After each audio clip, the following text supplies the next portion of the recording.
நாமெல்லாம் டீசெண்டாக ட்ரெஸ்ஸு பண்ணிட்டு அப்படியே காரில் போயோ அல்லது டீசெண்டாக டை ஃபேண்ட்டு ஷூலாம் போட்டு ஆஃபீஸில் ஒர்க் பண்ணால் மட்டும்தான் பயங்கரமாக பணக்காரன் ஆகலாம், அதிகமான பணங்களை ஈட்டலாம் அப்படின்னு நினச்சிட்ருக்கோம். ஆனால் அது உண்மையிலே அது ஒரு வித கேட்டகரியாக இருந்தாலும், இந்த மாதிரி நம்மளுடைய வேஸ்ட் பொருட்கள், ஆகாத பொருட்கள், அதாவது குப்பை பொருட்களில் உழைச்சி அதில் உள்ள ஒரு அதை வந்து ரீசர்க்கிள் பண்ணுறது மூலமாக பல பேர் கோடீஸ்வரர் ஆகிட்டு இருக்காங்க. கோடீஸ்வரர் தொழிலாகவும் இது மாறிட்டு இருக்குங்கிறது ஒரு உண்மையான ஒரு அதிர்ச்சியான ஒரு விஷயந்தான். அந்த விஷயத்தை தான் நம்ம இப்போது இந்த வீடியோவில் பார்க்க போகிறோம்.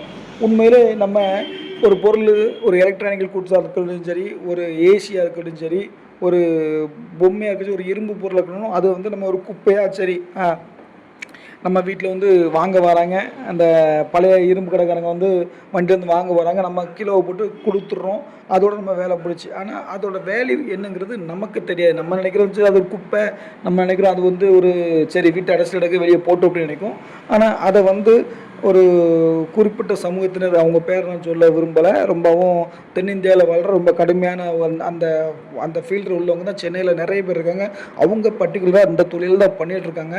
அதை நம்ம குப்பை நினச்சிட்ருக்க, நம்ம வேஸ்ட்டு நினச்சிட்ருக்க, அது அவங்க அதை சூப்பராக அதை வந்து தரம் பிரித்து கை பார்த்து அதை வந்து பாட்டாக பிரித்து இந்த பொருளை, இந்த இரும்பு பொருளை எங்கே கொடுக்கலாம், இந்த பித்தளை பொருளை எங்கே கொடுக்கலாம், இந்த செம்பு பொருளை எங்கே கொடுக்கலாம் அப்படின்னு அவங்களுக்கு கிளியராக தெரிஞ்சு அதை ஒவ்வொன்றும் வந்து ஒவ்வொரு மதிப்பாக ஆக்கி அதை வந்து விற்று அவங்க இன்று வந்து பெரிய கோடீஸ்வரராகவும் பெரிய தொழிலதிபராகவும் இருக்கிறாங்க.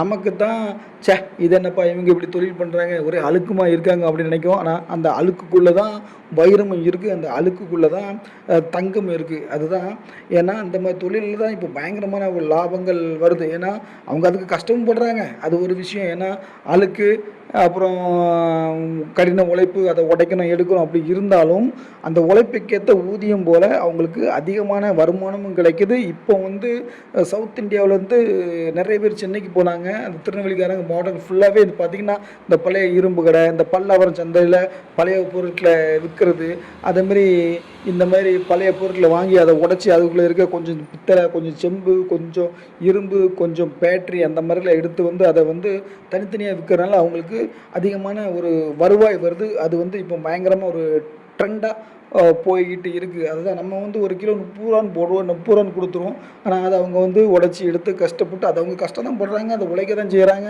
அதை பிரிக்கிறாங்க, அதை பிரித்து எடுத்து அதை வந்து 30 ரூபா பொருளை 300 ரூபாயும் ஆக்குறாங்க, 3000 ரூபாயும் ஆக்கிறாங்க.